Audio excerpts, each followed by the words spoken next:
It's on. Good evening. Would everybody please take a seat? I think we're going to get started. My name is Kate Kalk. I'm a member of the board of the Houston Seminar, and it's my pleasure to welcome you to the first session of the Houston Seminar's course called Upon This Rock, Papacy, Parish, and Politics. Little did we know when we planned this course 6 months ago what exciting changes would take place in the Roman Catholic Church within the past couple of months, a change that hasn't happened for 600 years. The resignation of Pope Benedict XVI and the selection of our new Pope Francis open a new chapter in the history of the Catholic Church, a 2,000-year history that has shaped not only the Roman Catholic Church itself, but the history of nations and the lives of millions of people. We have the perfect person here to give us a look behind the scenes at how decisions are made at the Vatican, how its administrative arm, the Curia, operates, and how the Vatican relates to the American Church.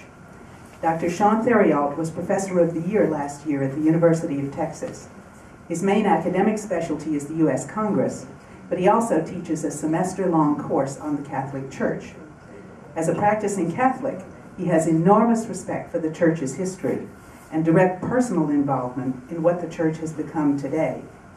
He is leading the Houston Seminar's study tour to Italy next month, where he'll be able to provide an even more detailed and intimate look at the Vatican and its surroundings.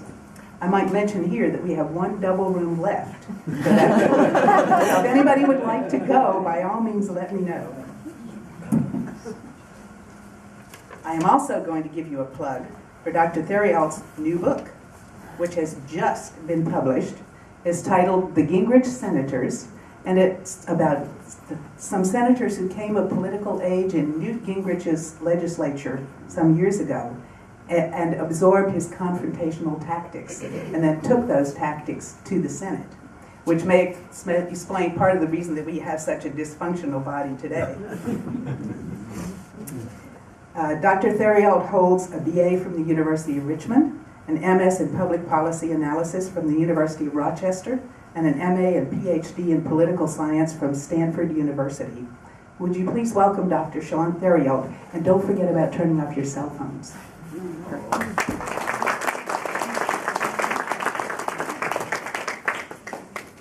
So thank you all for coming. As Kate said, the talk that we had envisioned me giving tonight was much different than the talk I'm going to give, because you all have become experts in how a pope is elected. Right? We've just been through it, so we know like when they take votes and what happens and how many votes they need and stuff like that.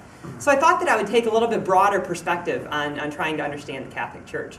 And so I want to first thank Kate for that nice introduction. The Houston Seminar, I think this might be the fourth or fifth course that I'm leading, but they've always been on a different subject, right? Not on the Catholic Church. So this is the first time I'm going to talk about the Catholic Church.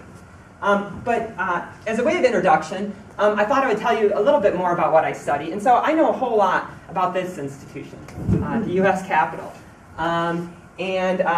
Right, Kate just showed you the book, and it literally just came out last week. So it was in my hands on Tuesday. And it's my third book, and they've all had to do with Congress. So the second one's called Party Polarization in Congress.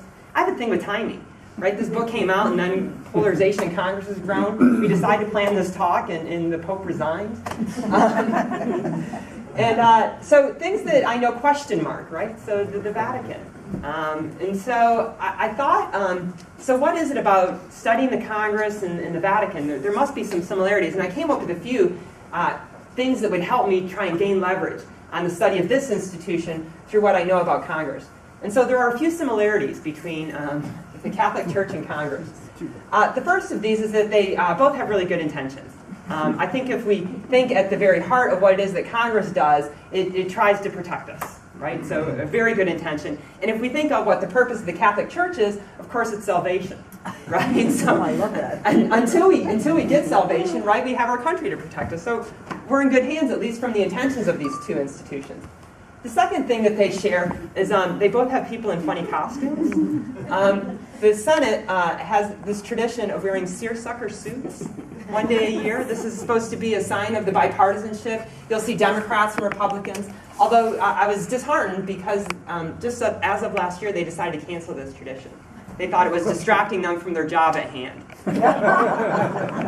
So they're no longer seersucker suit day in the Senate. And of course, right, I pick on poor Cardinal Burke here, who's in traditional cardinal attire. So people in funny suits. The third similarity is they both have some historic heroes. Of course, we can think back to all of those great members of Congress who served. In here, I just have Henry Clay, and then Bob Dole, a more modern hero, I think, of the Senate. And then, of course, we can go back to St. Peter, right? He's a pretty heroic guy. And then someone who I look forward to showing some of you when we go to Assisi, St. Clare of Assisi. And when I say I look forward to showing you, we're actually going to see her. So she's one of these bodies that's been uncorrupted, and her body is on full display in her cathedral. So you'll have the opportunity of meeting her. So the fourth commonality is that they both, as of late, have fallen, I think, on hard times. Right, this figure is not going to be surprising to any of you when I show you that Congress only has 12% approval.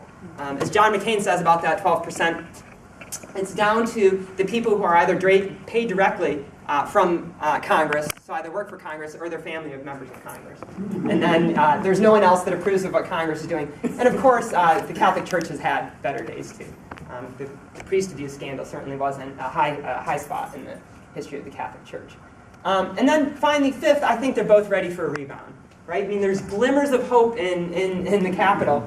Right? So the whole golf match between Boehner and Obama didn't work out so well. But now we have a group of 8 senators that seem to be making headway on immigration, and we think that there might be some glimmers of hope that we're finally going to have some real compromise. Of course, I think the Catholic Church is ready for a rebound. As I've been planning this trip to Italy, I've been exchanging emails with some folks over in Rome and folks here in the hierarchy of the church. And all of us are in agreement that the Catholic Church hasn't had 2 better weeks of publicity, or 3 better weeks of publicity now since Pope Francis has taken over. So I think that both institutions are ready for a rebound. But what we're going to talk about today, of course, is the Catholic Church. And so today we're going to do an inside look at the politics, inside look at the Vatican. And then in 2 weeks, same spot, same place, we'll do the politics of the American Catholic Church. And so today, when we take an inside look at the Vatican, I think that you can't understand the decisions that the Church makes unless if you have a little bit of respect for the history that has gone on before. So hopefully, you all know the history of the Catholic Church as well as I do, but hopefully I'm going to put some of that history into a little bit of a context so we can understand what happens today when they are making decisions. And then we'll have a little bit of psychology, and then finally at the end we'll have some politics. So that's the outline of today's talk. So first some history. And you'll have to excuse me, I'm a professor, right? Like there was chalk on my pants. I was teaching 3 hours.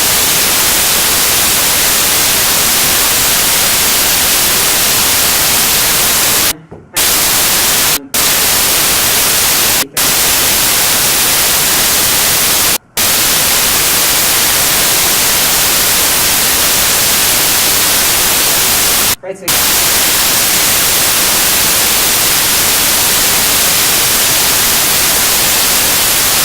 what happens? He takes. You have 2. One of Potter's.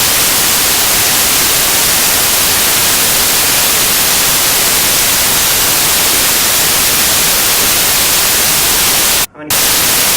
That's right.